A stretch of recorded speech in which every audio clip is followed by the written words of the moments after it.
सबसे पहले ये मुझे बताइए कि ज़कात का तो एक चैप्टर हमने कर लिया ना, अब है बात फितरे की और फिदिये की, तो दोनों की डेफिनेशन बताएं और दोनों में फ़र्क क्या है ये भी बताइए। अच्छा, बहुत अच्छा सवाल आपने किया। अच्छा, सबसे पहले मैं भी शायद याद रखिएगा, फ़ितरा हमारी ईद को भी हम ईद उल फ़ितर कहते हैं। इसलिए कहते हैं कि ये फ़ितरा जो है, जब शवाल का चाँद निकलता है यानी ईद का चाँद, तो हम पर वाजिब हो जाता है फ़ितरा देना ईद उल फ़ितर की नमाज से पहले पहले। ओके। लेकिन हम अजर सवाब क्योंकि रमज़ान में ज़्यादा मिलता है, तो हम पहले ही फ़ितरा अदा कर देते हैं। फ़ितरा अदा करने का तरीक़ेकार क्या है कि याद रखिएगा, हर जी शऊर यानी जिसने दुनिया में आकर सांस ली है उसका फ़ितरा दिया जाएगा। अच्छा। और फ़ितरा देने का हकदार कौन है?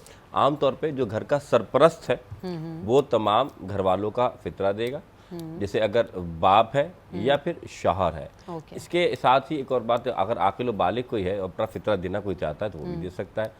और ये याद रखिएगा कि जब हम फ़ितरा देते हैं तो हमें कुछ बातों का वो ख्याल रखना पड़ता है कि इस्लाम हमें क्या सिखाता है, दीन हमें क्या सिखाता है और फ़ितरा किन किन पर वाजिब है। अब ये देखिए, फ़िदिया का आपने पूछा कि फ़िदिया क्या है।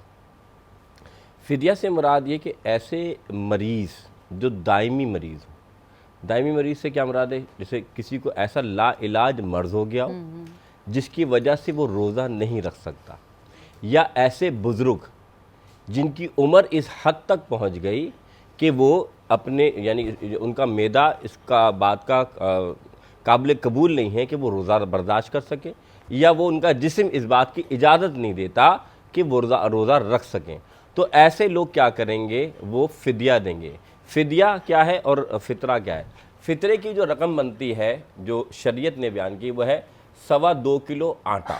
अच्छा, 2.25 किलो आटा आप तो समझ लीजिए कि जो उसकी रकम बनेगी वो एक बंदे का फितरा है। वो जी जी ये बता रहा हूँ, वो एक बंदे का फितरा होगा। अच्छा। अब आपके घर में अगर 5 अफराद हैं तो 5 आपने फितरा अदा करने होंगे। तो इसी तरीके चाहे आपके बालिग बच्चा हो या नाबालिग बच्चा हो, सबका फितरा देना है। मैंने एक लफ्ज़ कहा जिसने सांस भी ली है दुनिया में आके। तो ये बात क्लियर हो गई। 2.25 किलो। 2.25 किलो। अब आप इसमें बहती ला सकते हैं, जैसे अच्छा। आप इसको आटे के बजाय किशमिश के लिहाज से 3 किलो आटे के लिहाज से तोल के दे सकते हैं। आप इसमें रकम बढ़ा भी सकते हैं, कोई जो के हिसाब से देता है, कोई किशमिश के हिसाब से देता आप है। अपनी हैसियत के हिसाब से बिल्कुल, करें, अल्लाह कम से कम 2.25 किलो आटा हाँ, है। लेकिन कि जो अल्लाह ने माल आपको इतना अच्छा दिया, आप अल्लाह के नाम में अच्छा पेश करें। लेकिन अगर आप कम अज कम आम मुसलमान वो इतना फितरा देगा। यहाँ तक क्लियर होगा। अब आते फिदिया। फिदिया मैंने आपको बताया कि ये लोग जिनको रोज़ा नहीं दे सकते वो फिदिया देंगे, लेकिन वो फिदिया कितना देंगे?